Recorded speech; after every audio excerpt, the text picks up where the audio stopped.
Hey guys, welcome back to the channel. Today we are reviewing the Honda City 2020 IV Tech petrol manual.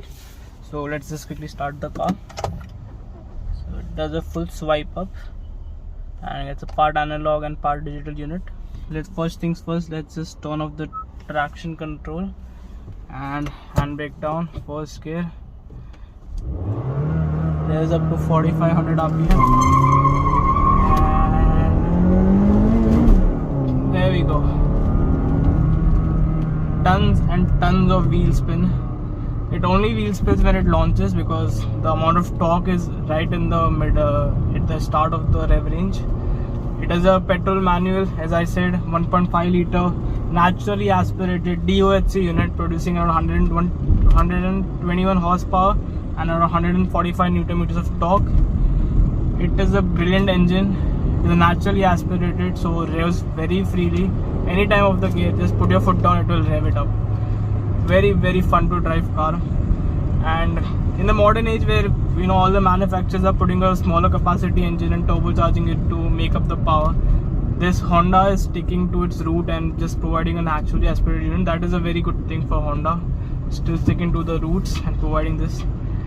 It is a very rev happy engine, as I said. It has a dual characteristic. So right now we are doing around 1500 RPM in 4th gear, 45 km per hour. Very smooth car.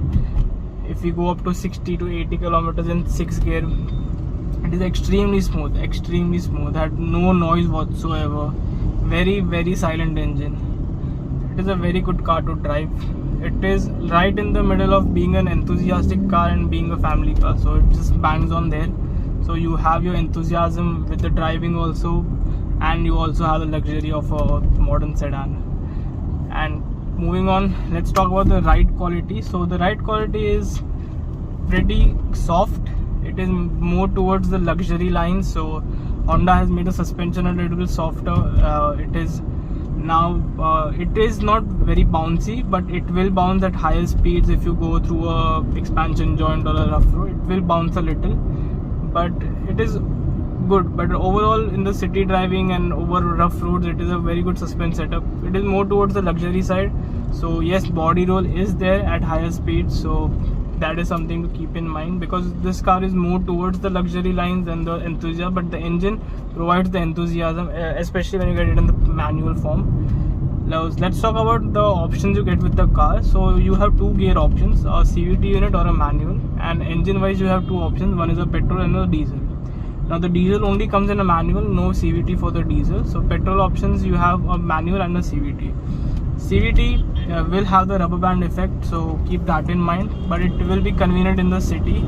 But I feel manual is convenient as well too, because the clutch on this particular car is pretty light, so I don't think that is a problem. And I understand it's a new car, it has to be light, but it is a good clutch. It will give you no issues as such.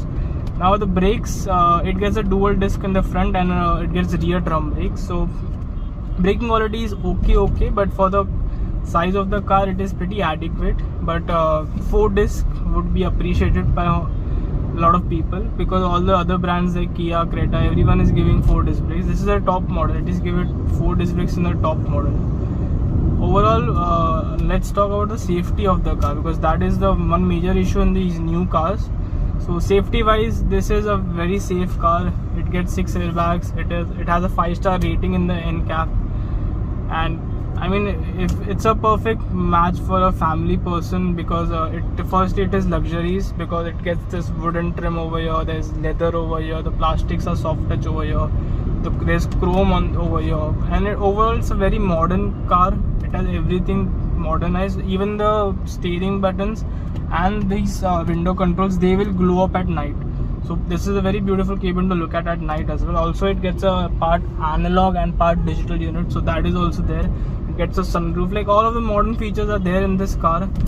Like, it strikes the perfect balance. And if you're looking for a sedan, there is no better option than a petrol manual Honda City. And apart from that, let's talk about the gears. So it is a manual, this one I'm driving right now. So the great thing with manual is the clutch is light, firstly. Secondly, the gearing is really tall. So the second gear itself can get you from 8 kilometers per hour up to 107 kilometers per hour. I'll attach a short clip I have of a second gear pull in this particular car, so I'll share that with you.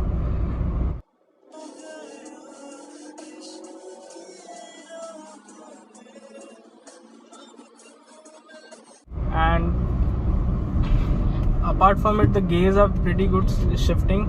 They have a little bit of a click when you shift. I don't know if you can hear it on camera, but they're very clicky. Like every time you shift, you know you made a shift. Like it is very clicky, very smooth shifting as well. Also, this car gets a blind spot monitor, so every time I give the left indicator, the monitor starts, so I can see from the rear side mirror. I don't have to look all the way over there, I can just look at the screen. That is a very good touch, but again the quality of the camera is good. But let's not talk about the negatives, because I already made a separate video about the negatives. I'll link it up there, I'll put it in the description somewhere. But I already covered all the negatives about this particular car in that video. Now let's talk about the mileage of this car.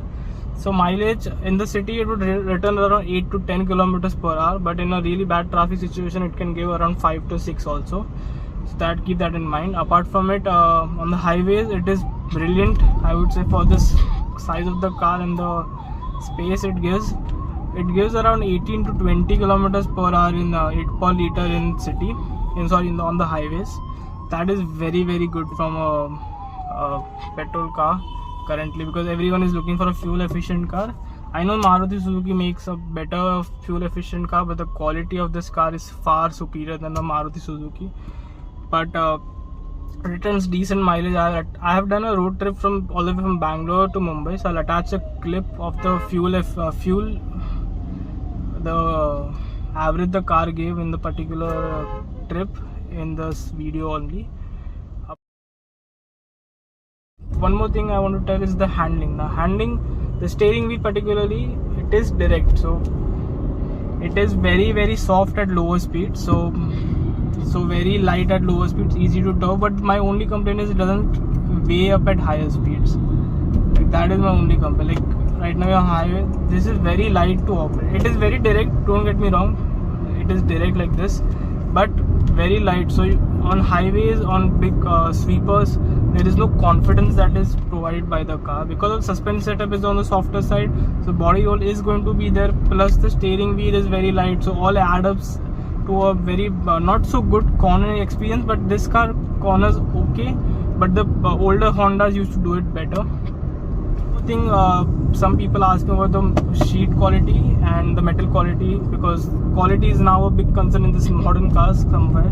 So the quality is good, insulation is okay, it's not great, you can hear a lot of road noise and stuff. But apart from it, the ride quality is good, the insulation is okay, and it's overall good. The doors give a good third, but the main thing is the safety. The NCAP rating is 5 stars, so nothing to worry about. And so this is my short review. I am trying to make it as compact as possible. So this is my short review on the car, and if you like this, please hit the like button and subscribe to the channel for more such videos on other cars that will be coming out soon as well. Also, you can follow me on Instagram, there's a link in the description. And yeah, that's pretty much it. If you have any questions, you can list it in the comments about this particular car. I own this car, so any other questions you have, I'll be happy to answer. And yeah, that's pretty much it from my side, guys. And this is me and the Honda City signing off. I'll see you in the next one.